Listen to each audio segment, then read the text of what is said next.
Hi, everyone. It is August 8th, 2024. And this is the Legislative Review Committee's monthly meeting here in City Hall.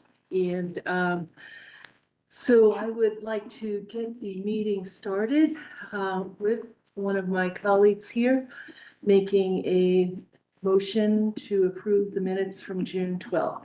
Motion to approve the minutes, June 12th. Second. We have a first and second, all in favor? Aye, okay. Okay, let's move on. Do we have any public input from the here?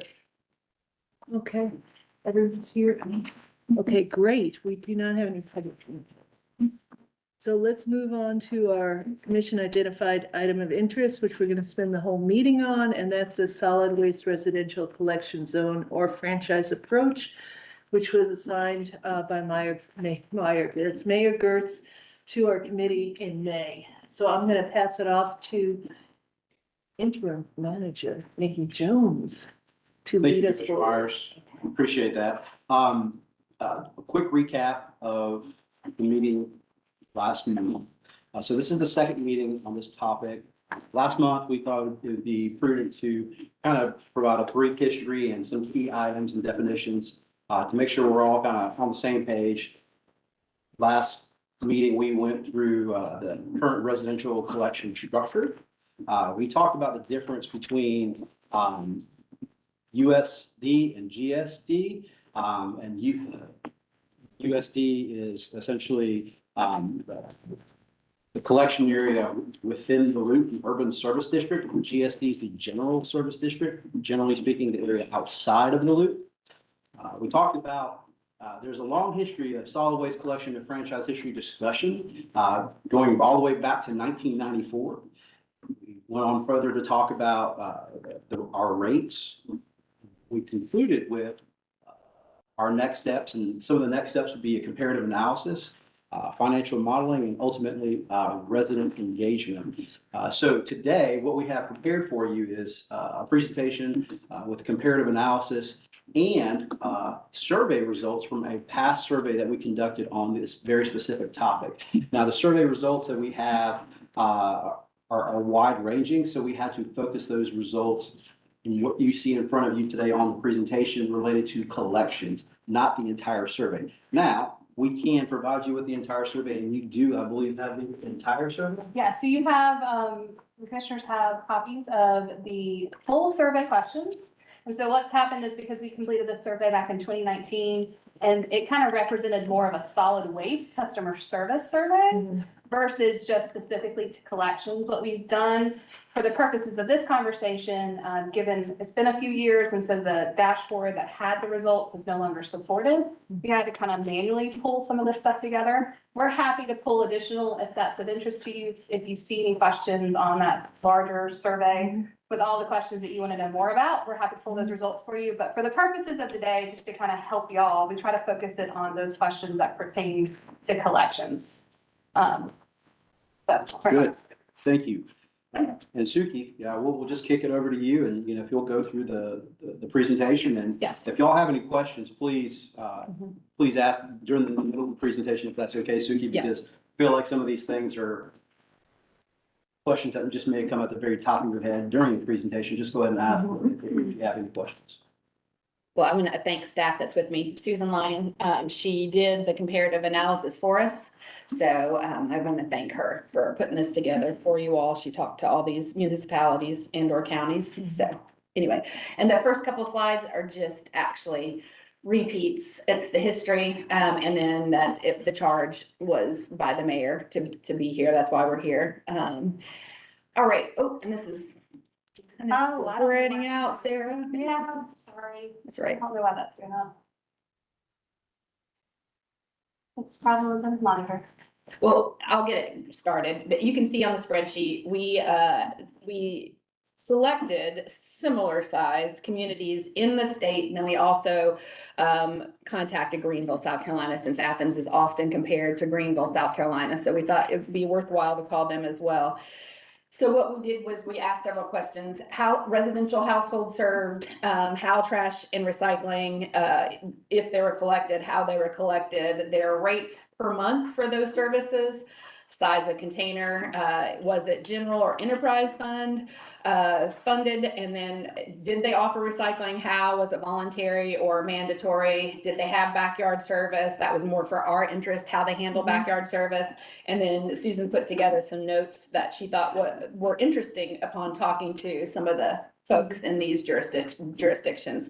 The highlights here, though: all jurisdictions surveyed had curbside service and limited backyard service. Backyard service, too, I think we described it last time, but for those of you that might be tuning in, it's a service typically for folks that have a doctor's note that could have an altered ability or are elderly and can't actually roll a cart out. And we have that currently. So do our private haulers, and so do all these jurisdictions that were actually asked.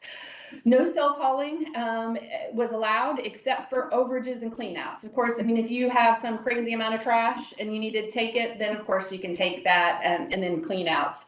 So everybody, there was no self-hauling allowed except on a need basis. Rates, you all, were up to 45% cheaper. Now some of those rates, we do need to look at probably tip fees for recycling and landfill, but you had Rome was nearly half of what, when I say rates, not just Athens-Clarke County Solid Waste Department rates, I'm talking private hauler rates too. The only exception would be one of our five private haulers. And his rates are so low, he does not use traditional trash trucks. He uses pickup trucks. And so that's why he's able to do it cheaper than the other private haulers, is mainly equipment and just actually the amount of staff he has. He's a very small operation.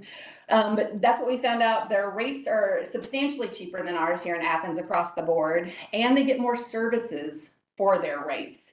All jurisdictions offered weekly trash service, and most offered weekly or bi-weekly recycling services. That was like their standard. But all of them, Columbus, Greenville, Augusta, Savannah, and Rome, provided weekly bulky and yard waste service, yard waste containerized, typically, Susan, correct me if I'm wrong, it's mainly containerized.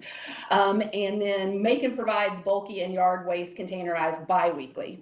And then Greenville, all of this Greenville offered, and in addition to street sweeping was part of this in the neighborhoods. So all of that for the rates that Susan has captured on the spreadsheet for you. So essentially what we're seeing, again, we do need to do the cost analysis with tip fees and processing fees, but we found that we're substantially more expensive and we have substantially less services. Could you? We're more expensive or we're cheaper?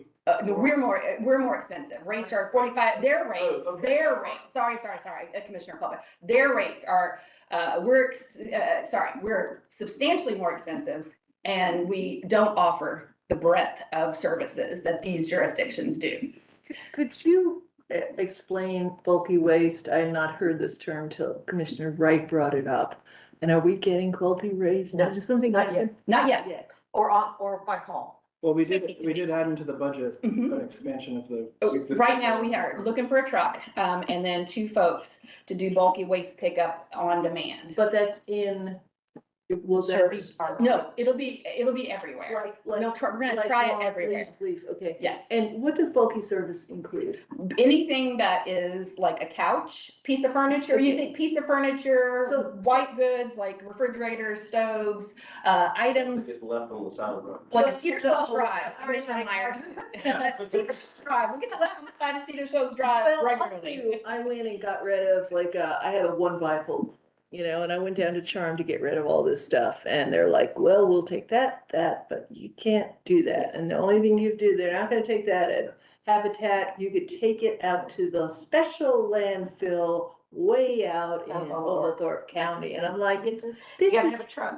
I mean, I do have a truck, but that's one trip out there for one bifold door. So I love that idea because there must be a lot of other people who are don't even have the access to a truck. Yeah, and then, Commissioner Poole can attest to what. He was there at happens the bulky with waste the, in with Stonehenge. the neighborhood cleanup, which is the result, which is basically tending to the lack of people being able to do, Right. even if, you have the vehicle to take it, but it's still, Saturday morning can be which I like. I use my 66 Chevy truck. That's what we Right, have a little trip out to the landfill, but you add it up, right. you pay. But anyway, so this. And we're not taking anybody's right. Like, I will say there's some misconceptions out there already, misconceptions.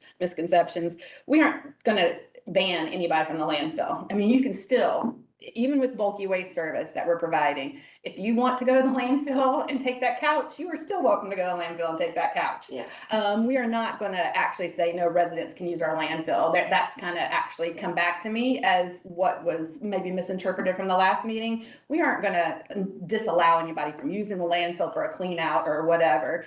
So that was never a conversation. So I wanted to make that, I just want to make that statement here, but that's what bulky waste is. And we did do bulky waste, leading up to the request, we did several community cleanups, identified subdivisions or neighborhoods that we knew had the inability. They didn't have the truck that you have, Commissioner. Or the truck. And so they had a tremendous amount of bulky waste behind their homes, beside their homes, in front of their homes. And we were able, all they had to do was pull it to the curb. And we came through with a leaf and limb boom truck and we picked it all up. Well, now Commissioner Hoole's area, leading up to Commissioner Hoole's area, we were able to always get it on Saturday or Sunday. It took us 4 days to get out of Stonehenge when we did the bulky waste there. But the residents were super, they participated.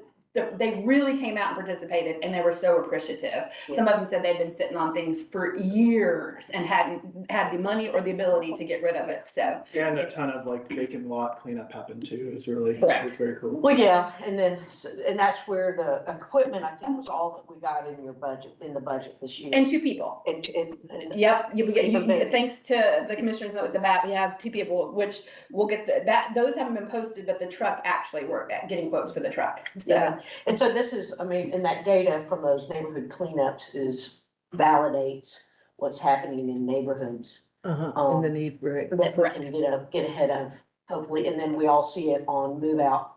I think Yes. last week, we could Yes. see it all over the neighborhoods. Yes. There's not a roll cart big enough for some of the stuff. No, there is not. It's But anyway. challenging in schools with universities this large and have so many folks living off campus. It's a real issue. If you go in almost anywhere in Athens right now, you're gonna see piles, or last week or last month, piles of, a lot of it's bulky waste sitting there. Some of it's being paid for to be picked up. Some of it will sit there a long time because, it won't get picked up till the turn because they didn't call to pay for it being picked up, and private haulers and us, we all charge for those pickups, so. So, but we're not, go ahead. I read. I was just, neither did I. So I don't want to cut you off, but I also am thinking that, like, we're not really talking about bulky waste today.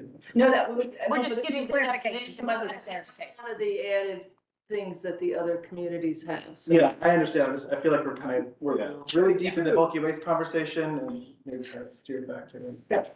Thank you. So now we know what the other. Yeah, Question John? about bulky waste. Okay. Bulky to the end if you want. We can have bulky waste session at the end. Yeah. But as you can see, we are on the spreadsheet that you have in front of you, across the board, Athens is more expensive and provides less services with less frequency than these other jurisdictions. If you could turn the page, Sarah.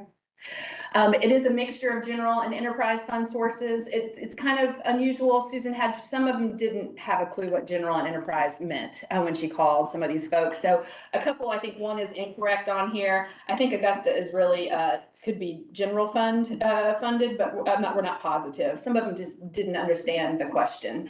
So 4 jurisdictions were serviced by the public sector, meaning their own trash trucks and recycling trucks, and 2 with private sector haulers, and multiple. Augusta, Richmond, they do a true franchise. They have cut their community into 3 pie pieces.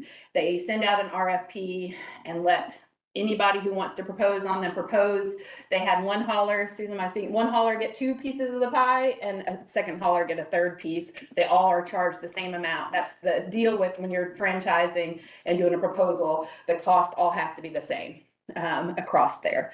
And so Augusta was kind of the different the different component of these that we surveyed. All jurisdictions have a larger residential customer base than Athens-Clarke County, except for Greenville, South Carolina. I just pulled out the facts. I wasn't extrapolating, just pulling out the facts so you could see. We'll probably go back to you and ask for, some of the tipping fees, or if they have special tip fee arrangements. Often you get special tip fee arrangements, both processing and trash, if you have a franchise, because you're assured more trash and or recycling. Right. And I have a question, now that you pulled, Augusta Richmond out as a different example, they also seem to have the annual billing. So the municipality is doing the annual billing and Yes. then paying the franchises per month? That's, or whatever is arranged. Whatever Rearranged. the arrangement Typically, is. it'd probably be per month, or it could be quarterly as well. But almost, anytime you have, I wouldn't say anytime, but we could check. Most of the time with franchises, the county pays the franchisee. So the county is the billing agent. Often the county is the customer service agent as well. And then pays for, and they're often the customer service agent because, a lot of, this is some of the chatter out there is, oh, my customer service will go down. It won't if you write a franchise correctly, often. And an example would be, we have a hauler that operates in Gwinnett County. Gwinnett County has a very strong franchise. They will punitively, if you don't pick up their garbage, or if you miss their garbage, it's a punitive. You get charged, they get charged for that, this particular hauler. So when they didn't have enough staff to cover this region of Georgia, they pulled their staff to the counties or cities that have franchises because they don't want to pay those daily fees. Yeah. And what happened was counties like ours that we have a permit, but we don't have franchising. We are permitting these haulers, not franchising them. We don't have any leverage. Right. And we can't charge them per day fees because we don't know what we're not billing for them. We're not their customer service agent.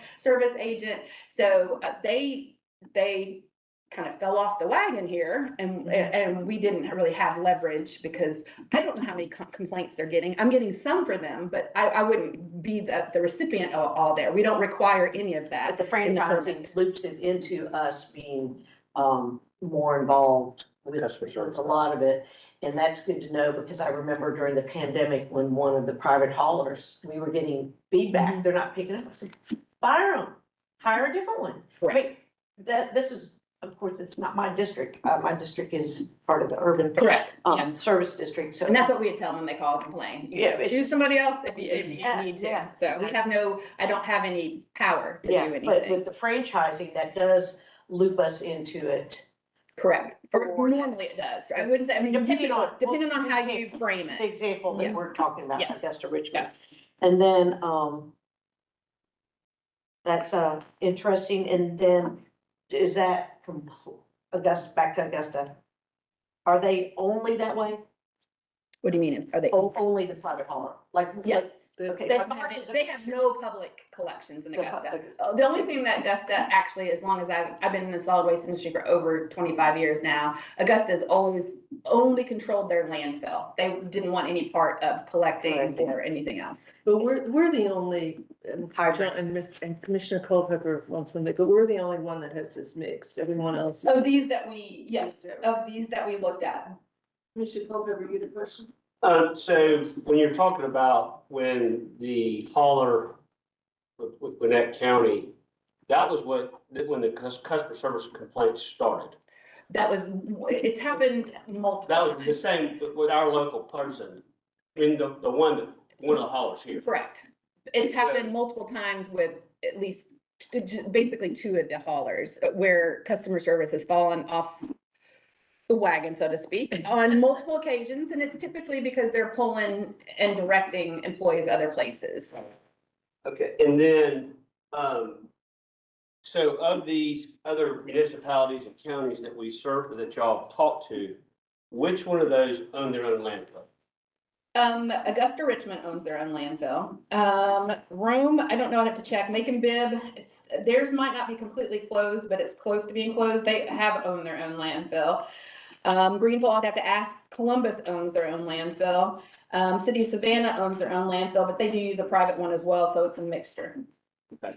And I'll find out for sure. I want to make sure, I'm using history here Right. of being in part of the Solid Waste Association, North America, Georgia chapter. I'm a board member, but I'm pretty sure I mean, what I just told you stands. it would be good to clarify that because there's a greater expense that we have because we own our landfill. Correct. And most of these do though own their own landfills still. Macon Bid's the only one that could be close to, if it's not closed, it should be closed. I probably should say that out loud, but. And then the survey that we've got the results from, this is for the entire county because it was based on, there's more of a customer service. Correct. So when we do a survey, it really needs to be just for the general service district because the urban service district, they're not gonna be affected. So why? Well, I think the inequality though of services, they have to have service. That's right. And the general service doesn't have to. So it is an equity issue. They do call and complain, why do I have to, why can't I self-haul? I'm not saying, it's up to you. And if I have some more slides, if I can Okay, yeah, finish, you won't, I'm then sorry. it might actually help answer. Yeah, Well, real quick, Suki, a couple of facts. Suki's right. You know, we're trying to be super objective here and just put the facts out here. Now, correct me if I'm wrong, but the fact is, we are the only, Athens-Clarke County is the only community on this comparative analysis who provides an option for folks to even have their trash picked up. In the general service district, but not the urban service district. Yeah. So some people it's mandatory. The word I hear, especially, fixed income, retirees, elderly, is they can't even share with their neighbor. The Correct, cost in the roll card. correct. We've got streets where there's not even enough room for all the roll cards when it's time for them to go out, but it's mandatory. There is not an option in the urban service district. So I'm taking that you guys have already talked about us doing a survey among. Well, it's in here. It's in here. we're going to discuss that. No, a new one. That's, An updated. we didn't Yeah. make any decision on that. And the reason I think it should be relevant to both is because of that inequity of mandatory and optional. If I could say something just right here, if you look at, I was surprised, Columbus Consolidated, when I spoke to them all, they actually, in their mini code, they offer reduced garbage fee for low income residents. Okay. Thank you, Susan. So they actually offer that for people who, meet the needs. And I pulled the muni code, there's section there for you. Excellent. So they do actually, that's the one place. Okay. That reduce costs for those on a fixed income. I think that that's important too. And was it a reduced frequency of service as well? No. Thank you. And as we're talking about costs and facts, it's my understanding that my next door neighbor and I can have two different haulers. And we could be, actually, The same, we could actually have the same hauler and pay two different prices. especially if you have an intro price and a non-intro price. You know, just wanted to make sure we're putting. Just curbside chatter in the neighborhood. That's right. Kind of like cell service, right? And this is, well, real quickly, since this one was for customer service in general. Oh, sorry. We did a survey in 2019, and we had, you can see, over 1,000 responses were received from the survey. The survey was though for all of solid waste kind of handling in Athens-Clarke County. So it wasn't just pertaining to collections. The survey questions we finally found, sorry y'all, just, it is a different platform as Sarah said, but I ended up finding an old link that still worked. We were shocked to the GIS system.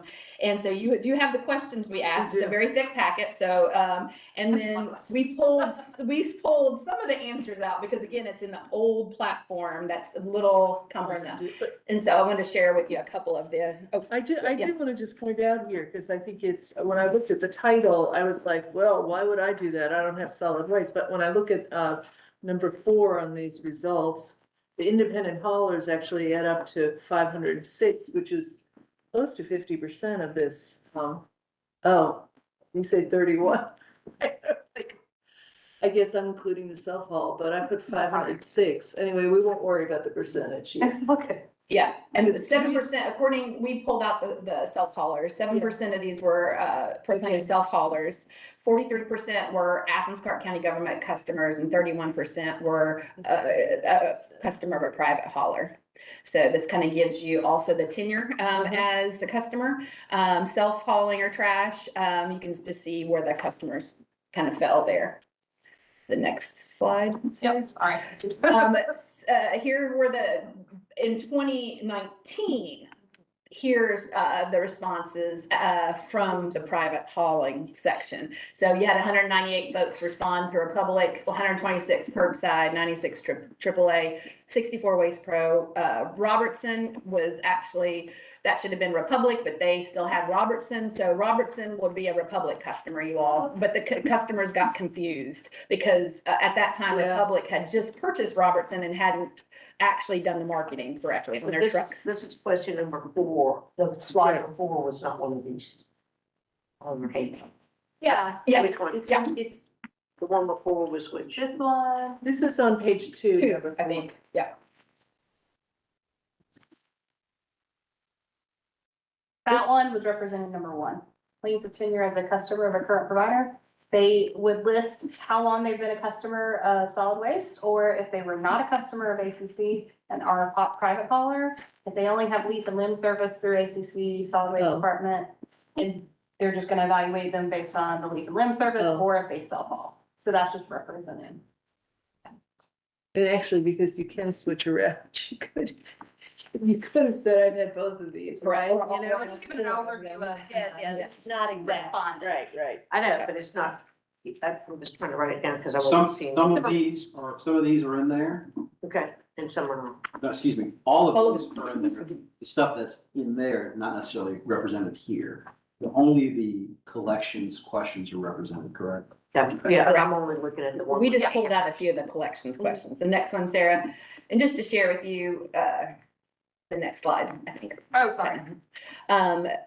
Our service, just to let you know, we had 91% of the respondents for ACC solid waste rated us with excellent or good service back in 2019. And we had about 41% over 40% of the responses were for Athens-Clarke County solid waste. The next slide was So for. that one was 3 on your handout. Yeah, number 3. And this one is number 5. That was 90. When you go back, now that I know. Sorry. Yeah, question. Yep, sorry, 91% of the respondents. But that's excellent or good, yep. 50% excellent, 31% said very good. And we, of course, had fair and poor as well listed in there. 73% of the respondents for the private haulers rated theirs as excellent or good, 47 excellent and 26 good. And then you can see they did have a fair and poor as well. So just overall, we were just kind of sharing overall what the quality was back in 2019 for all customers that participated in this survey. And so one thing that you're not gonna see on the slides, but that might be very helpful to y'all, there were a lot of open-ended comments for anyone who rated their service as fair or poor. So that's why this is so lengthy, is because we wanted y'all to have access to those qualitative comments in case they are helpful for your discussion moving forward. But obviously, since they are more qualitative in nature, it's a little difficult for us to go ahead and automate that into this. See all that. And then moving into what else you all asked us is we do want to do more community input. And so it just, we're just throwing these out questions to start the conversation. These are not set in stone. These are just us wanting to, if we do a survey again for solid waste and just specifically solid waste collections, if somebody gets a hold of this that is not in a single family home, duplex or quad, I think we need to know that and throw them out. You might have somebody that accidentally answers this, even if we're trying to very target it. Apartments are very different than how we handle residential. Do you have curbside or backyard trash and recycling service? That might take care of it. Maybe that's the question you start with to make sure they're curbside customers and not dumpster or compactor customers. And is it that I might not understand? Oh, that. we can, I mean, Yeah, you can say like trash at when the you- curb. Yeah, or Okay. like Susan, help like me. a garbage truck comes by and picks up my thing versus Gotcha. I put it in a dumpster. Dumpster, gotcha. Cause my daughter's dumpster was pretty close to her curb. So, And Suki, on the top one, the apartment complex is the one that's inapplicable, because the duplexes and quadruplexes in my neighborhood all have roll cars. Right, And some of Lots them of them. do and some of them don't. And I do want to capture, I think it would behoove us to capture duplex and quad if we can. Some do and some don't. So yeah, I think we just might have to think through how we ask this and then how we throw them out if they're not what we're looking for, meaning they're either dumpster service or compactor service. And I guess the other question, I think, being detail oriented, why aren't we just saying roll cart service? Because it's all We roll can say carts roll now. cart service, yeah. You know, before it was the Benz, it captures the progress, Yeah. and everybody's using roll cart and, share birthday. We say care. residential roll Yeah. cart service. That could also help the difference, Right, whether right. you're a Maybe dumpster, curbside. yeah, will apartment get is that there. dumpster, but yet some of the apartments, the only thing they have to satisfy the recycling mandate is a roll cart Right, next to the correct. trash dumpster. Mhm. They're not even, so it's, I like it. I Yeah. got it. So what I'm hearing is maybe curbside roll cart service. Is that we're here, or residential curbside service? yeah, because this Either isn't one? for the, Okay. this isn't Okay. for the businesses, right? Correct. So that keeps hitting it home. That last Literally. one, is that even, should help self-hauling be allowed instead of curbside service? Is that something we even want to bring up? I mean, because it seems that I know it's different, I'll use that word, where you are in, in the ACC trash versus not, but I'm just saying, like, if that's not something that you all want, or we think is good do we want to ask that if we're not gonna give them that as a real choice? Is that? I think that's something you all would have to make that Yeah, decision. Suki. I'm not touching that. I put that in there for you all, if you But want that's it or what I you don't mean. want it. Yeah, that's what I mean. I don't think we should just put that in there because you put it on there without some real discussion, because that sure changes things for, all the areas that have the ACC service and the billing and everything else that's involved with that. Correct. So is that a can of worms that we wanna? Well, this is a think that would survey be- to get public input, so we want to know what people are thinking about the differences in where you're located. Well, I understand that, but I'm just saying as a practicality, if you really, maybe some people say they don't wanna have what other service, like, I don't want, I wanna be charged less for, do you have extra, do they have an option on recycling with ACC? They have an option, but It's mandatory, we make that mandatory, right? So we do make things mandatory, so we do make things mandatory in this community where we make a decision, a policy decision. I'm just saying it's something to discuss, and obviously the majority rules, right? Yeah, but my point is, we're at the public input phase. Yeah. Until we have that, we don't know what's gonna pass the full commission. No, we don't. And everybody, so this is the public input part that can help us all get engaged on what the community thinks or how difficult it might be if Yeah. the majority of us wanna go with it's mandated. Everybody, if it's mandated for some, it's mandated for all. Right. We need to have the publics, we need to know where we're headed with this, because Right. Suki, how many commissioners, was it just two, the mayor and one commissioner who was here when this has been brought up before? yeah, Just- yeah, it might just be. It hasn't been in my tenure, so. No, I think yeah, it's no. just two people. It was when, Bob and Alan were still here, so the manager's office is all new, and I'm telling you that because it's very hot topic. Right. This which is question why- is. Right. It's a survey to the public, we want to get the public's input. And then we have to make True, decisions. true, but let's hear Commissioner, Hool has a point to make.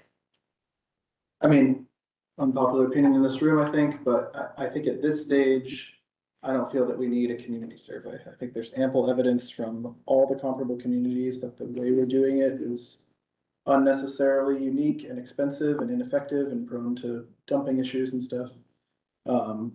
I think we've heard plenty from residents over the years, including through this survey that we have in front of us about the problems with existing private hauler service. And so I think the basic decision around moving forward with a new approach, in my mind, doesn't require customer survey. Surveying the public on like what services do we want to provide, I think might make sense, you know, if we're saying like, there's a difference in cost of service if we're gonna have more frequency or less frequency. If we're gonna do leaf and limb and bulky waste everywhere more frequently than if we just do recycling and trash, but this kind of question around like what makes the most sense meta level for the community to administrate solid waste services, I feel like we've got enough of the facts in front of us to know that that decision makes sense. And if we want to point to a survey, there's like 12 pages of abysmal comments from private hauler customers about why they've had issues with their haulers. And we've heard in this presentation and the previous one from Suki, how a lot of these concerns would be meaningfully addressed if we changed the franchising agreement, because it would enable us to hold private haulers more accountable. So I guess I just feel at this phase, like a resident survey isn't necessary to make the basic decision of doing this. Although I would agree that a resident survey around like what kind of services do we want to provide would make a lot of sense, given that there is for the customers, for the residents, a trade-off in like more service versus cost ratio. So my 2 cents. John, then I have another point myself. I respectfully disagree, but this, issue's come up multiple times. And we've never changed, you know, we're where we are. So it's obviously a controversial issue. And by making a decision without listening to the citizens is, you know, I don't think that's right. I think we're elected to listen to them and make those decisions. If this was an issue that is brand new, it hasn't been coming up for a long time, maybe so. But I feel like we owe it to our citizens to get their input. I'm gonna add on to that, and then Allison, if you have something on this, because I have been hearing from people, there are self-haulers, you know, in my neighborhood all the time. So the question for me is, and I think it's important for the survey, is what are the benefits? Having the benefits to the community laid out pretty clearly for changing what we have already. So I know there was reference in the minutes, but I think it like what they, you know, what the pros are. Why do you all want to do this? And having that explained, because those are things that, I mean, I feel like I need to know that better and more clearly so that I can make my decision myself. So the environmental, the land, the list, the life age of the, how it affects the life age of the, you know, the landfill. I mean, Well, why do you guys want to do this? And the streets. And the street. Infrastructure. So, right, the infrastructure. So what are the reasons for doing this? What is the community benefit? Because right now for the individual, you know, there could be an individual benefit if they're all cheaper than this. Yeah, that would be something that should be. Cheaper and more service. Right, for the individual. So there could be the individual benefit as well, but what is the community benefit as well? Because we also have this, and that's, I think that's important to have laid out for any kind of survey, because I think the survey needs to also be educational, and because otherwise you're like, why change this? And I like to haul my old, you know, as everyone's telling me, I like to haul my own stuff, and I want other people to have the trash service, but I like hauling my own because I produce no trash, you know? So the arguments for the community good, I guess, have to be strong enough, and they have to be, if we're gonna make that case, communicated in this survey, because otherwise, why not? Why do it? Yeah, well, it's, if we're going the educational route and we want to make sure everybody knows why we're talking about what we're talking about, why don't we just launch this out as an agenda item and plan on having a couple cycles, get it out there with a full agenda report that teaches everybody, condenses everything, because we could battle this for a really long time here in this committee. But Right. This is one of those whole community topics. It might be better for us just launch it out into an agenda item, anticipating, hearing, teaching our colleagues, being ready to bring it back if we need to. I mean, it might be that we just jump right to that, and that's gonna get the public knowing what we're talking about. And I think sometimes people don't know what we're doing until it's in City Hall. And 48 hours. and so that gives us public input without the time of the survey. And it also is looping in our colleagues on something that is really, we need all of us really hammering it out. Jesse? I like that idea more. I mean, if we send it out of here with a recommendation that we're gonna keep it for 2 cycles or something, right? So we just kind of know going in, like, there's an extended period for us to have this in the front of the whole public, but, yeah, I think that gives us a much better opportunity to really do the educational piece, to have the conversations and meetings that people were more likely to attend and watch than these ones. And yeah, to have an agenda item that really lays out these facts, because regardless of like opinions in the community, like the facts of dumping and environmental pollution, landfill lifespan and cost savings and all that, like, don't change, right? So really just providing an opportunity to make all that clear. I've had a lot of people in districts, I mean, none of District 6 is currently served by Clarke, is in the urban service district, so plenty of people have a variety of opinions, and they have people with super strong opinions that they wanna have something different because they hate how many different trash trucks come down the street all the time.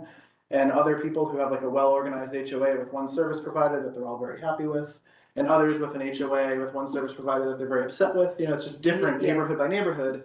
But I've probably talked to at least a dozen people since this came up, you know, in June, and it was in the paper or whatever, who reached out pretty firmly, like, opposed to the idea of, like, you know, we're taking away freedom of choice and free market and stuff like that.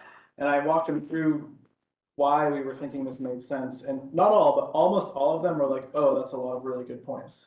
So I do think that like a survey just doesn't provide the forum to have that quality of conversation and information sharing, and we're not likely to get a series of results where everyone's given us feedback with the same understanding. And so I think this approach that you're suggesting, Allison, makes a lot more sense. Yeah, and it also gives each commissioners a chance to, I mean, because you and I can sit down and compare notes about me not having any of the private hauler experience, but I do know it from being on the litter abatement. I know it from the litter. I know it from code enforcement, and people are bags of trash in their carport.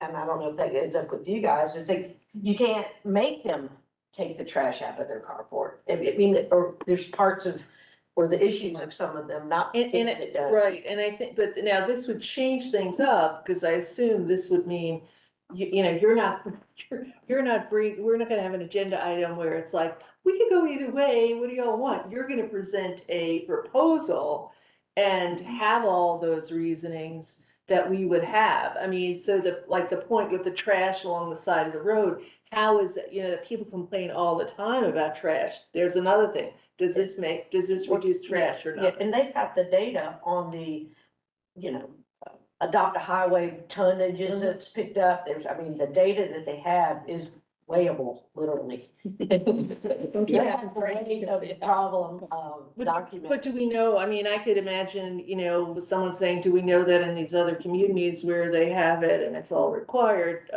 you know, is there less litter there? We don't care. We don't care. We just want honest to. Yeah, but I mean, so I mean, the responsibility would be put back on you all to present a really good proposal. So a couple of things, if the commission or the LRC wanted to move forward, as we've discussed, I would recommend a work session. And also, it would come out of committee as a LRC report. Now, within the LRC report, we can do a facts and issues and history and all those things. Yeah. It wouldn't come out as an agenda item. Well, no, the In next the step, sense- no, I'm saying it would come out of the LRC without it, with the a report. recommendation that it become an agenda item, right? So it would have, you know, at that point, we're not putting forth a certain policy and procedure. We're putting the idea that we think it just needs to come to the mayor and commission Right. as an agenda item. So yes, that would be our recommendation. No, the report But it works. is coming out of LRC on the topic that was assigned, That's right. and it becomes a work session. Right, And then after the work session, listening, sharing, then we learn as hopefully the majority of the commission, if it's ready for an agenda item or if it comes back here, that kind of. It could. It could, Or okay. then so- it could, send it back to us. I mean, usually we have a work session on something that is an agenda item. So again, on the work session, I mean, I would imagine the work session would not be the same thing. It would be like, hey, this is what we think we should do. We don't usually have work sessions on like, hey, it could go either way, Well, I heard education. Education for our Philip, our colleagues and the community. Can our report just say like we recommend this action and also the work session just gets teed up? I mean, you're a key player on the agenda of the work session team, right? So what would be recommended out of committee?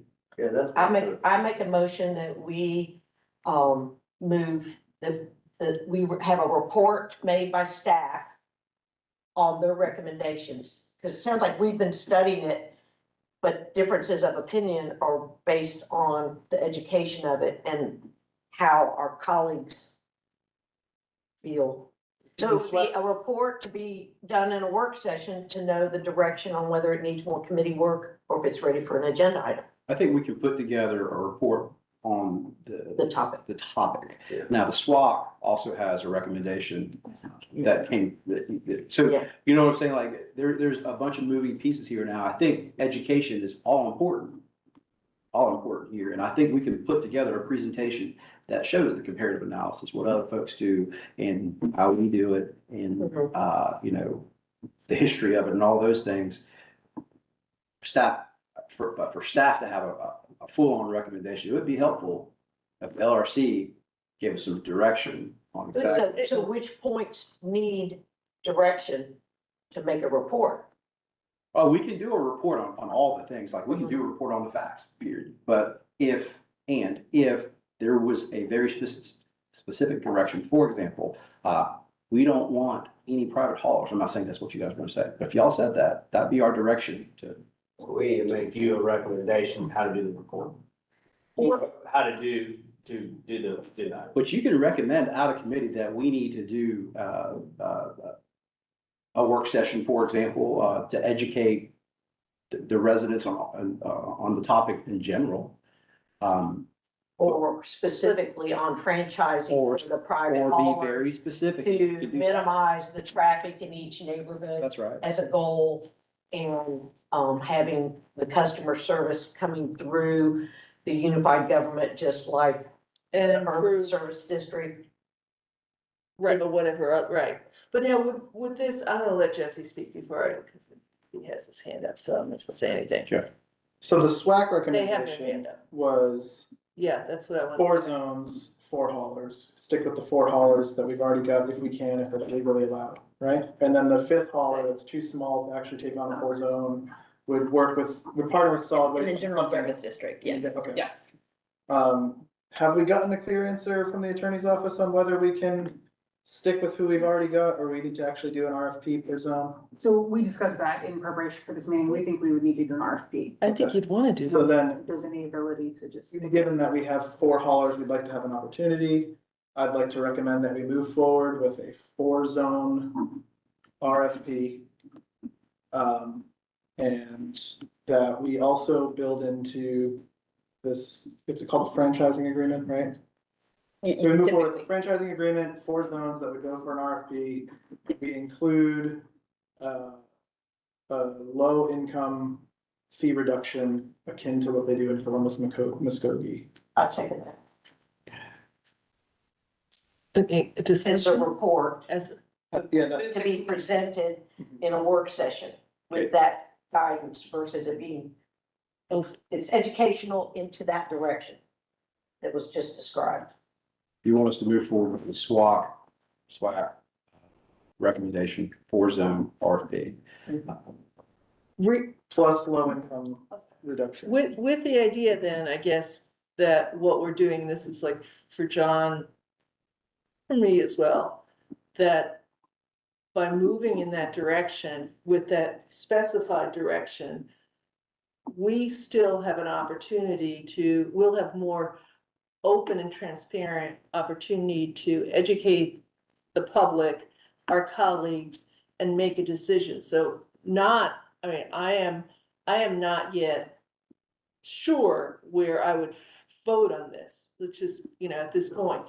But this would move it ahead in a way that I'd have something concrete to share with my constituents, to educate them about, and then we could all make the decision and actually move forward rather than it just, I don't want it to get into a work session and it just be a redo of what we did last month and this month here, right? So this would give it more direction, so thank you, Jesse.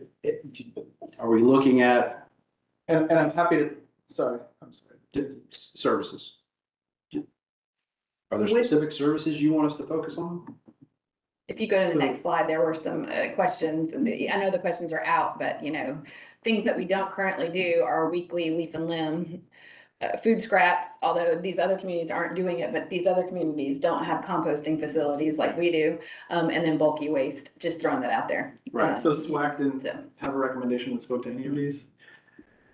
So we can do an RFP, but as y'all know, an RFP is a scope of work. And then there's just all these things and within that RFP that we're gonna put out to the public, to the bidders, and they're gonna respond. So the more detailed we are and the more that we know we can put to the RFP, the better proposals we'll receive. The RFP would not need to be composed before the work session in the beginning of the No. public discussion. Right. Because these things are, I do. can we do it with this being yet to be determined?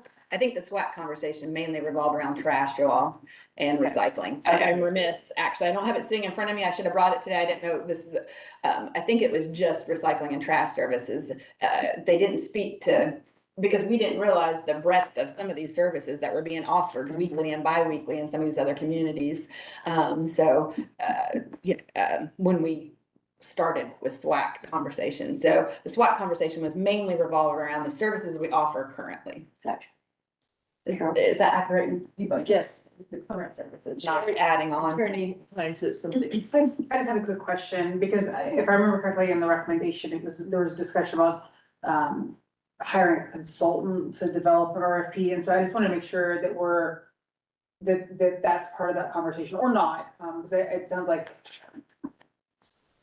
I want to be clear about like how quickly the process that might be if it was approved, because it sounds like we do need to have someone with some expertise for this. I would say we do need, because we've never franchised here in the strip, we've only permitted haulers. So we could have, I mean, there are several consultants that I work with for other things, not paid for, but this one would have to be that do this work throughout Georgia.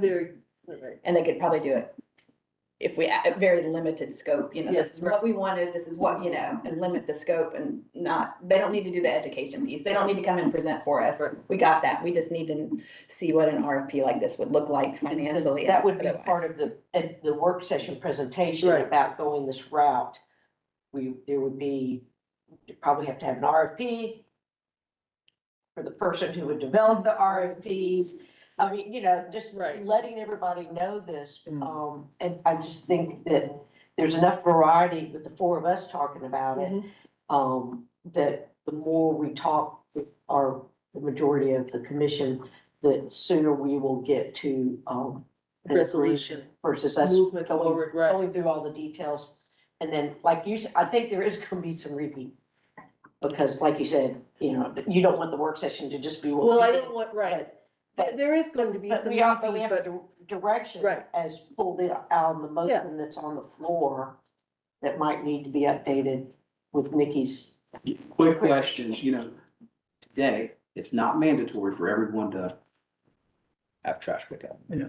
So as we're talking about this moving forward, is that something that we want to change? That, for me, the RFP for the 4 zones are to make it to where everybody has it, the same mandated responsibility. And if it makes it easier in the public's eye to stick with the same same services as we tackle it at this point, because it sounds to me like the bulky waste thing is another thing happening already, sort of over here. And Correct. not We do muddy have it up, that. we're at least talking about the same thing that's happening at my curve is now gonna happen at Carol's I curve. think if we had this opportunity, we might want to talk about leaf and limb though, you all. Containerized leaf and limb makes a lot of sense. And we can still use our leaf and limb crews and bulky for stumps and giant limbs. But all these communities have weekly leaf and limb pickup in containers. I mean, I don't know, we have a lot of engagement with our leaf and limb customers, which are all residential, and there's probably not a one of them that doesn't want more frequent service. That's the biggest complaint. And the way that you get more service, and we're not gonna be picking up limbs and stumps with this type of service. But I think that one should be at least discussed. And after seeing this, I don't think it's fair to our customers not to demonstrate that what these other communities do for less cost and more services, and that's one of them. And they ask for that service a lot. They want more frequent leaf and limb service. They also have bulky. They do, and the only thing I will add with the Commissioner Wright said, we do have bulky already moving out, but it will not be weekly. There's with one truck and two. Yeah, I mean, vehicles, it if won't be we built weekly. in bulky to our RFP for all these zones, wouldn't that enable the one that we're paying for with our own solid waste department to have more frequency within the urban service district? It could, you could redirect that, and we haven't even purchased anything or hired anybody at this juncture, but. John? So, I mean, obviously, a glaring thing that I saw when the comparison is we're 45% higher. So if we're talking about adding more services, we're gonna be adding cost. And then you're gonna have more people upset that they're being forced to do this at a higher rate. Typically with franchises, the rates will go down. That's one of the benefits, and I can probably pull together with some of these consultants. When you have more people and you have a consistent customer base, typically the rates can go down. We also may, it might be something we need to look at for landfill tip fees and processing for recycling tip fees here, is something we need to look at. But typically when you send out an RFP, you're wanting the best prices for these services. That's part of the deal. And you get a customer base that's guaranteed. Right now, our private haulers don't have guaranteed customer bases. We do, but they don't. But they're also, that drives them to have better customer service. Or not? Better customer service, well, no, if you have excuse my language, bad customer service, you're not gonna get more customers. So that incentivizes them to have better customer service and to be competitive if there's a choice. I'm just worried if we start forcing them to make a decision, you gotta pick this person, well, then how are you gonna hold them accountable? They've got. That's part of a franchising part of the agreement, franchising. Commissioner Hall, but there's no franchising agreement written now that you wouldn't have very specific detailed customer service components to it. Like I said in Gwinnett, they have a financial component. If you're not honoring their customer service, missed pickups in a certain amount of time, you are fined. And I will tell you, it works with one in particular, because they dropped all of our Yeah. services to go and handle their franchise services. So we're getting poorer service because we don't have a franchise. And individual households or neighborhoods are stuck litigating their own contracts that they're bound to, instead of having an entity like the government to, actually do it. Attorney Hines? I was just gonna share an example that we already have. It's like, this is the records contract for the police department, where we've had records in the past that we've had to send letters of default or even terminate their services because of basically customer quality issues. And so we don't have any authority to do that right now. We're basically with a permitting system, but we would have that ability once we have a franchise agreement. Point of clarification, Commissioner Cooper, you bring up a good point about, choice. If we go to this 4-zone model, we're creating zones. So the zones take away your choice. I just want to make sure we're all saying the same thing, right? That's okay. I do think, as per our conversations, if there are zones that there's more accountability, and I think there's more equity. Now, you talked about cost. Now, Suki, please help me with this. In all of these communities that we compared ourselves to, did any of them have 4 zones? No, only Augusta Richmond had 3 zones, correct, Susan? All the rest just had 1. So what I wanted to share is that even going to 4 zones does not necessarily get us down on cost. Seemingly, the route to get us down on cost is having 1 hauler. Now, I'm not suggesting that we do that, but I'm just looking at the comparative analysis, and I haven't done all the details here. It's just that's what it looks like on the surface. All right. But the costs are, as we've learned, right now we have 5 haulers, 4 that would really be relevant to the scale of service. Well, 6, if we want to include us, we better to make sure how you want to handle us. Yeah, I but, think but the area anyway. outside the urban service district, there's 4 of the 5 haulers that could realistically bid into this, right? And they're each having to service checkerboard around the whole rural area of Athens. So, there's pretty obviously cost savings by just giving them not only the guaranteed customer base, but like a smaller geographic region to operate in. Maybe it's not as much cost savings as if, there were larger zones, but I'm imagining, much like in Augusta, Richmond, where you had one hauler won the bid for two of the zones, the same thing could happen here. They could say, they could let us know in the RFP process that if they had more zones, there would be even more savings or something, right? So That's a high likelihood. Yeah. But in the spirit of, we talk about, business enterprises being able to like compete fairly and everything, right? If we create 4 zones, it gives everybody the chance to have one apiece. And they all get to bid into it the same way we do with plenty of other things, and the same way literally every other community we look at has done it, right? And then these service providers can bid into it. But what we're really taking it back to the motion on the floor, what we're really looking for here is moving it out of this committee to the larger commission and to the public for better public discussion, which is gonna go on anyway. So let's have it sooner so that we can actually proceed with this. I think what I'm hearing from Nikki though is we need to have, the thing that we want to move to the mayor and commission to Right. consider is a specific enough thing to consider that it's not True. just another huge debate about every complaint. That's what and that's where you made your motion included something to go with what was the recommendation. So I amended to add leaf and limb, I guess, because it sounds like that's an obvious thing to. I mean, I would amend it to, don't we do these things all the time to put in things and construction things like put in like how much would it for the food scraps? I mean, if you're doing this whole thing, how much would it?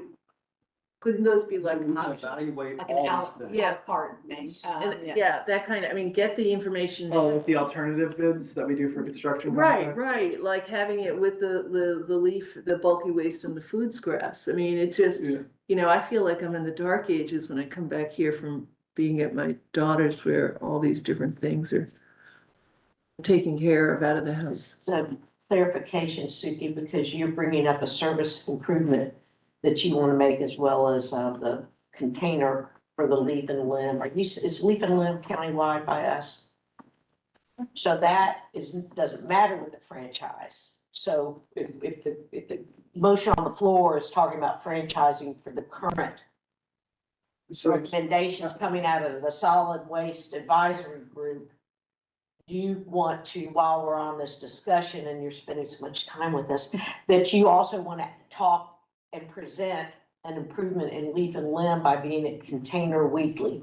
Potentially, I think we should, owe it to it. I will say, I don't think the haulers would I don't know that they would like adding the leaf and limb component or have the infrastructure. But I think You're it would be saying, a disservice not to seeing what has happened in other communities. They are containerizing it. Like if you do it in like an a la carte, you could have them for containerized service, or you could have a hauler. I think Matt suggested this in SWAC, was have one hauler do the leaf and limb. If I'm not mistaken, that was a conversation. Maybe have one hauler just do the leaf and limb, the other haulers take care of the traditional trash and recycling. You might be able to craft an RFP with that in mind. I think that was one suggestion, one idea that was batted around in SWAC. so I think I didn't ask my question very well. Sorry, okay. The county currently does Leaf. 6-week Rotations. cycle, leaf and limb, whole county. Correct. And I was thinking that you were gonna change, you still wanted you're saying the franchise areas, you wanted to also franchise a leaf and limb. And then me in the urban service district, I'm gonna have a container every week. Well, I think that picked up, quite frankly, it all probably needs to be looked at, Commissioner. If I were again, like I said last time, we have a lot going on for very few customers. And this was even magnified more with this. We have got, I'm not trying to protect Athens-Clarke County Solid Waste Department. I love our staff and I would advocate for them. And I think our customers showed you that we do a good job. But in all fairness to the customers, if we can get better pricing and better services, I think we are obligated to get better pricing and better services. Right now, we have more haulers than communities that are larger than us. I think Yeah. that's the problem here. If we're looking, trying to identify a problem in our community, is when we go outside, when you go someplace else, when I go someplace else, there are so many more services that are provided, that I think, it causes us education problems. It causes, and there's all contamination issues, because you've got 6 different haulers, even though we offer our education, not all 6 of them are using our education. So you have education being used in Gwinnett for Athens. You have educations for all Northeast Georgia used in Athens, where we're different, I can't tell you how much just anecdotally, these type of things cause problems. So I don't mean to muddy the waters here. Well- I'm just saying, like, if I were looking at this, if I were you all elected official, I'd be looking at all of it because of So this all. do y'all with the motion on the floor have the educational component with enough of a recommendation for us to continue this conversation with the full commission in a work session? What is the product that we're ultimately looking for when this comes out of LRC? We're going straight to a work We're session? gonna have, it's gonna come out of here as a recommending a report in work session format to the full mayor and commission to continue this discussion, Right. to know whether it's gonna come back to It's committee. a continuation of a discussion. but Yes, with okay. the full commission. I- So, and then and to me, I'm thinking we should let our colleagues know that it was too complicated. I think it's too complicated. And then we need their input to know whether it comes back to committee to make sure we're covering. Or what, I'm not an elected official. Can I throw out just one other suggestion? Yes. Is financially. We haven't given you a financial model of all this. I wonder if we come back one more LRC. And I work with I'll see if how quickly I can work with, I just had one of my friends, she's a consultant. She just told me yesterday, I didn't realize this because we try not to talk shop. She does a tremendous amount of franchising around the state of Georgia. What if, I don't know if she could be on retainer through our landfill operator to do a small, just cost analysis, what our rates might look like if we under 1 hauler, 4 haulers, and come back with some modeling, just next, so you have an idea. I'm just throwing it out there as a modeling exercise, And just to and show model like some finance. Inclusion of the leaf and inclusion of the other services. Correct. Because I do want to get tip fees. I want to make sure we're comparing an apple to an apple, and I think if we had one more step here, just so we have some financial modeling for, Susan and my staff were shocked at this. Yeah. I mean, So we you wanna- talk to them and work with them all the time, but once we saw this, we were like, man, I live in Athens, I want more services. And, and to be fair, I mean, we have to look at ourselves too, meaning Athens-Clarke County Solid Waste Department. I don't think, again, I don't think we need to be in this conversation as well. We shouldn't be a protected area because we're not offering these services either to you all, some of these services. Okay. So I think maybe a financial modeling piece and then I don't know, but I just thought To that. give more to. Just a little bit more, and then maybe in the next month too, we could throw out some other ideas, and maybe how we could work this out for bumping that to a work session or agenda report. I'm just throwing it out there. Okay, so here's an idea I want you to learn from. What would be our target work session, and would we want to add an LRC meeting to make sure what we want to do with your new math to hit the best work session that's coming up? What's a work session cycle for us to add in? September 10th is a work session too. That would be too soon. Yeah. Or Yeah, that would be too soon, so we'd be shooting for the October probably. work session. But would we want to have Which would lead us to a November vote if we're ready, or a December for vote. December, which is what I was It's hoping. what we kind of. I was hoping that we could wrap it up this year. Yeah, I agree. So would we want to anticipate a sooner LRC on this topic to get us to that work session? I think it's a great idea, but let's, What would be sooner? I guess I don't to find know. out I from just FF. didn't want us. you need the time to do this, to get to us. I think also if we did I think we September need LRC to, that we is could have this September 5th. September fifth. So I think if you could get that back to us on September fifth, That's before, Also that's, with- wait I a mean- minute, wait a minute, that's before That's before the 10th. Labor Day weekend. Is that the Thursday? It's after. after. So what would the date be? September. September 5th if we keep to our normal schedule. And then a work session, October. That'd be easier. Right, but I think that in terms of it coming back to us here with that, we also need to, like, if. In my head, I'm thinking, okay, you bring that to us, that's better then you go to the work session, that would feed into an agenda cycle, but in agenda, you'd have to be. Presenting something, like what would we be moving from a work session to an agenda cycle? Because if it's just a discussion of this without the movement of, we approve this recommendation, we approve the hiring of a consultant to do this RFP for this, and then, to move it forward. So we have to have a shell of those components ready at the next session to look at, otherwise it's gonna be too loosey-goosey All right, so to move. maybe when I'm thinking we might want to add an extra LRC, maybe we want to plan on after that work session. We come back together and process what the whole group said, so the agenda item could come out With the recommendation from the group. from us hearing what our group is saying. That's, You see what I'm that's what I saying? was thinking. I was trying to figure out, do we wait to a voting session or work session for them to make a recommendation for us to come back and tweak it to get it ready for something to vote? But the time schedule is, that work session isn't until October, and that's on what day is in October? October 8th. 8th, but that's October 8th? Mhm. No, we must have it early, Yeah, whatever, and so okay, then if we did an LRC, October 9th, And but you have to get something into the agenda cycle for November, when does that do? Well, so this could happen a couple of different ways, right? So there could be an LRC report that goes to the full mayor and commission and says, here's what we recommend. If the full mayor and commission agree, staff goes and works on the thing that comes out. Or we can take a fully baked thing to the mayor and commission, fully baked out of here to the full mayor and commission. Now, if it's fully baked, I'm not into politics, but we risk, which y'all can figure that out.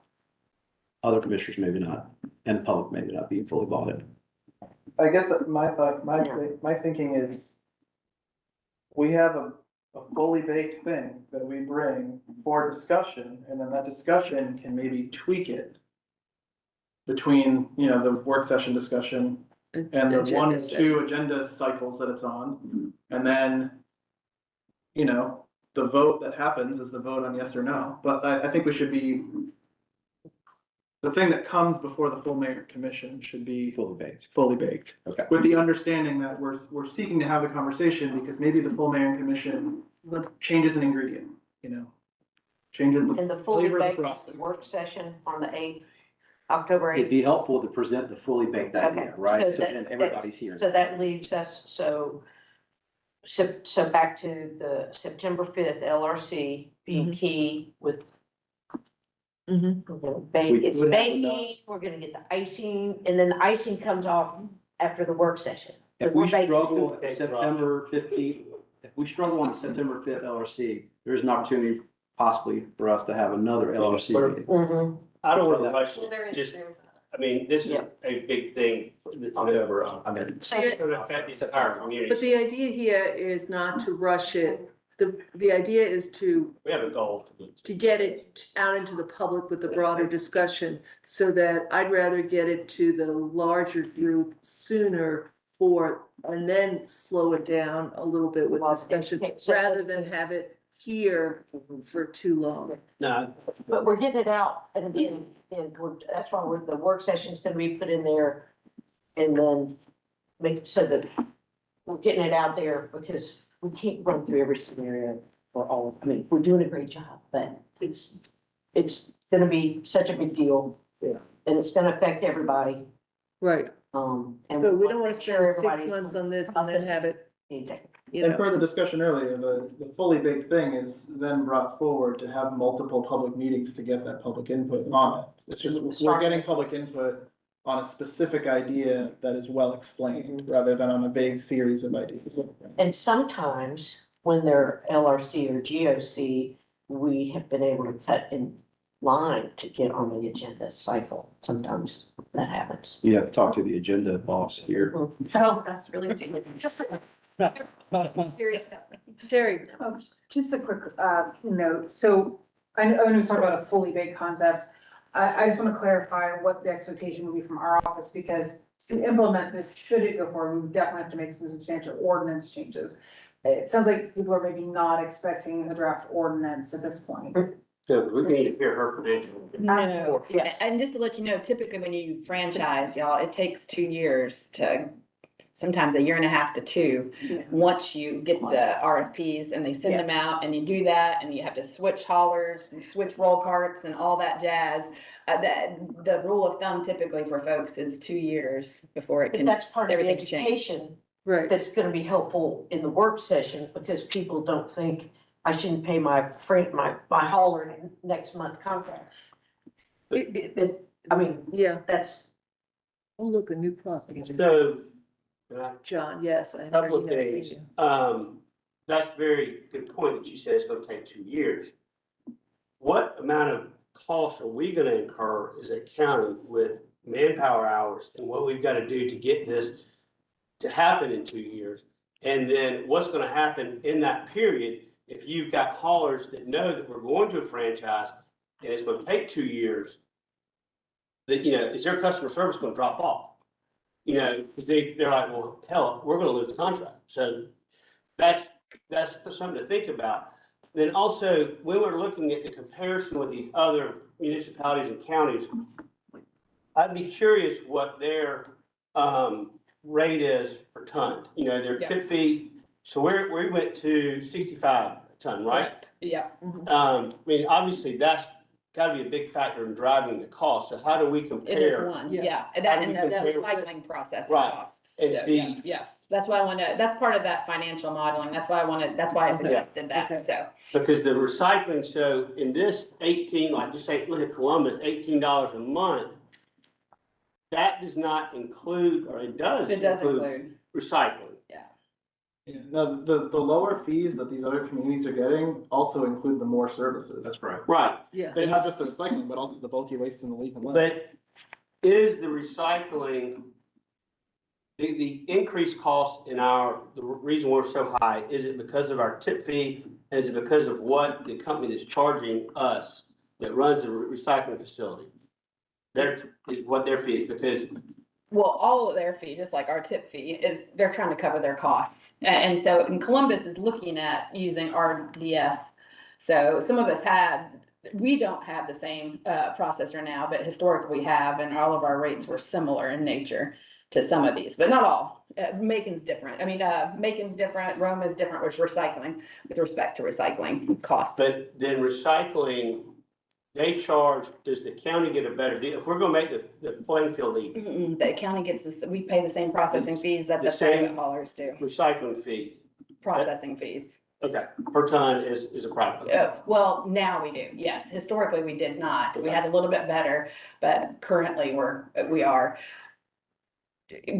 on a lot of materials. I can give I can give full analysis, but yes, but we do pay for some of the repairs, so there are some trade-offs. I would need to pull out that financial. And with your tip fee, that's part of the enterprise fund, right? The tip fee for, The landfill, correct, all right, and so that's what helps operate the landfill. that is what operates the Okay. landfill, yes, So if you go to somebody like Republic, there you have they're in their landfill. correct, So they could give a cheaper price correct, and take the stuff to their landfill, correct. which would extend the life of our landfill, but it would also reduce your income. It would, but, having a longer lifespan is pretty darn attractive, especially since that's the last place in Athens-Clarke County we're gonna be able to bury trash. I mean, once that's done, it's Yeah. done. Mhm. So, And so what is the life of the landfill? we have about 35 to 37 years. But it keeps filling up faster than our estimates. This From was- the pandemic. Well, we've had a population growth That's too. right, we have more. Yeah. We had got some more equipment people. issues this last go around in the last sale, And- so there. Okay, so Yes. we're at 2:20 now, so let's make sure we're all on the same page. Do we So- still need to, how's our motion on the floor? That's what I was gonna say, is just as a point of order, if y'all do decide to not move forward and you do wanna wait for that additional LRC meeting, you would either need a formal withdrawal of your motion or we would need to amend it. Yeah, I'm happy to, I don't think you need a motion to move forward with bringing back that. I think it seems like everybody has a clear enough idea of the direction we're heading here, right? Yeah. Well, if Well, you, that's- if you're gonna withdraw the motion, I do have a couple of comments. Yeah. I'll withdraw the motion. To Second. to be clear on what we're bringing back. Thank Yes, you. please. The financial modeling Okay. of a four-zone system, Franchise, actually five, right? Are we keeping the urban service district? yes. Okay, so a five-zone system. An RFP for 4 of 5, that's the idea. Sure. But to Suki's point, you know, in order to create equity amongst the entire county, level of service, we want to make sure that everybody's getting similar, if not the same level of service. So we'll list out all the bells and whistles, get costs associated with them. Mandatory that everybody has trash service. Right, for right now, right, that's, Well, I'm just, But But yes, that's what yeah. we're presenting. that's what as our we're presenting, and then we'll, yeah. Also, question for Suki, the financial model, will that take into account our debt service on the landfill? I think it'll have to, yeah, so. So I want to bring something else up, right? So we have debt service now on new cells in the landfill, Right. right? Because we're doing phones. So Right, that, we just as we're thinking about, this is all an enterprise. So lowering costs makes a lot of sense for a number of different reasons. So we'll make sure that financial model takes that into account. And the thing we talked about last meeting, in case it's lost between last meeting and now, is that there is some amount of customer service increase that our staff would have to take on if we were doing it for them too. And so we were gonna build that into Yeah. the RFP, the cost of that staffing increase. I'd also think we need to have a process that would be suggested that we're following up with, so that we would know at the end of next meeting, just so that you guys could get ready for this work session, like what you were gonna present in terms of, hey, at the November meeting, if this all went smoothly, we'd be voting on a RFP, a change in it, like right now, like what kind of ordinances, we know what we'd have to vote on at this. And what this, and maybe even a timeline, are there gonna have to be, I mean, are there gonna have to be, you know, you said 2 years, are there gonna have to be future votes, like when would they be? So just having some sort of timeline of how we would move this through. Well, it would be similar to most work sessions, because on the last, the page of 4 questions. It's next steps. Right, And so those can be as broad as Right, our goal to get it done. This first vote cycle to be done by just, you know. It's also very common for us to have like title only or the agenda item with a bunch of TBDs. So like the November agenda item could have the staff requests a hold till December, right? But we still have that draft of the thing in front of everyone. If the attorney's office needs more time to finalize the ordinance or whatever the company I says. think Carol was saying that she wanted for the next meeting for us to be able to pinpoint, you know, sort of a timeline, but I think educate. was next, that's what I just wanted, the next steps. So in the education of it, saying that it takes, we have time for the contracts, time for, this is all, it's not gonna happen fast. Right. But we want our part to Right. make a decision as a community direction.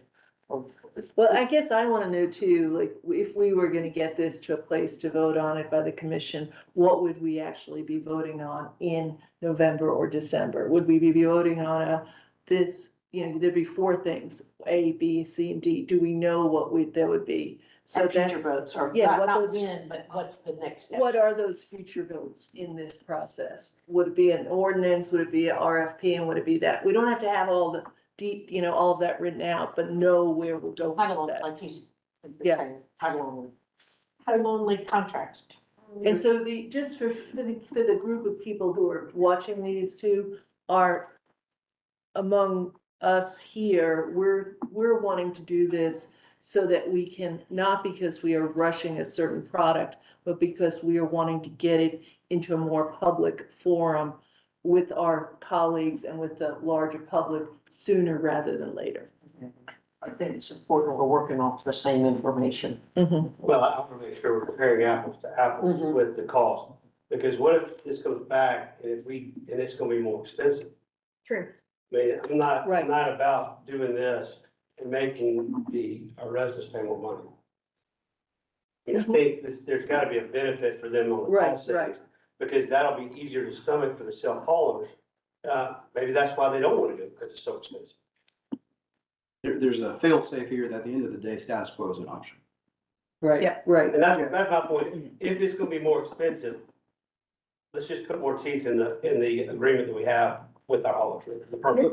There's no other, we can't, the way it has set up now, I'm not even sure we could, I don't know of any example where you get more teeth with just an agreement or a permitting process. That would be like- I'd have to get with Sherry and we've checked before and it's either subscription or they call it subscription or franchise service, or it's pretty much a permit and kind of the Wild West sort Wouldn't of. that be like us activities. getting involved with somebody's who they hired to do the lawn service?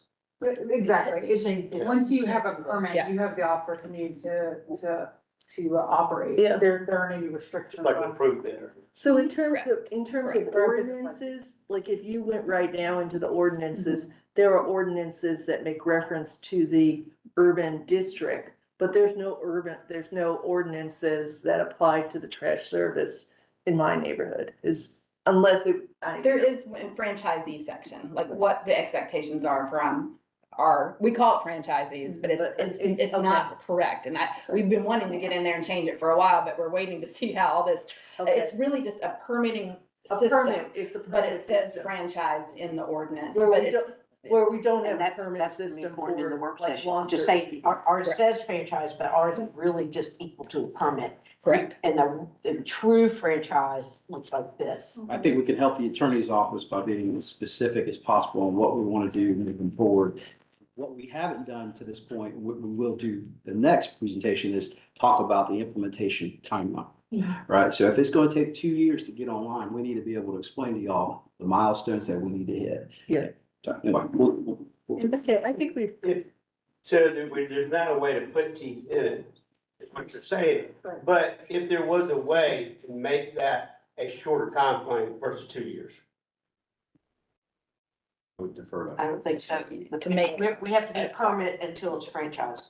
Yeah, I mean, we would just have to be status quo until we get all the. I'm saying, instead of going to franchise, if, not doing, Can you make the permit Status quo. stronger?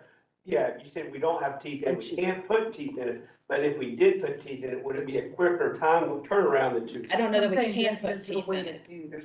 With just a permit system that we have, I don't know, because we've looked at this in the past. We can't find any legal way, because I don't know how many complaints they get. How am I I'm not the owner of their complaints. I would have to deal with what they're telling me. So we ran into this with one hauler. This is why I That's know. exactly. We got complaints, but we were not the dedicated or designated complaint recipient. So I don't know how many complaints they got. They could have had 3,000 more than the hundreds that we got.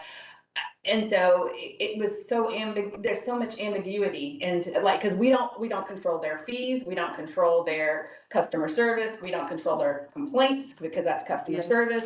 I have no way to really tell, and so we looked at that, the attorney's office looked at it pretty thoroughly for us, cause we had one hauler that was providing such poor customer service that we were wanting to get rid of them, but there was no path with the permitting or loose franchise that we have to do that. Teeth only exist in the manual for franchising agreement. Okay, so let's have Sherry do the last word here, because it is 2:30. So if I can just share two things. So first of all, to give you a good example of how that works, like the permit just gives them the opportunity to work in Athens-Clarke County in the same way, in a similar way to like the records example I gave earlier. if a worker is providing full service on like a 911 call, we have that agreement with them that they're gonna be our call, or, person we call, we can cancel that contract, we can send a letter saying you're in default because of all these complaints we've received, we can try to deal with that. But we have nothing to do with whatever that person does with a private person that has hired them to haul their vehicle. In the same way with your trash, like whatever your private relationship is with them, we don't have anything to say. We're just saying you have the right to operate in Athens-Clarke County. So it's just a very different system. And then secondly, I think there was some question kind of about like what an ordinance might look like. I think there's two things we've got to do with an ordinance. One would be outlining this franchise agreement, period, setting that up, that structure. But then secondly, it would be outlawing private haul or self-hauling, excuse me. So those are, I think, two things I know would have to be done by ordinance. But the outlawing of self-hauling would still allow people to do their own bulky waste drop-off thing like Suki was talking about, right? Yeah.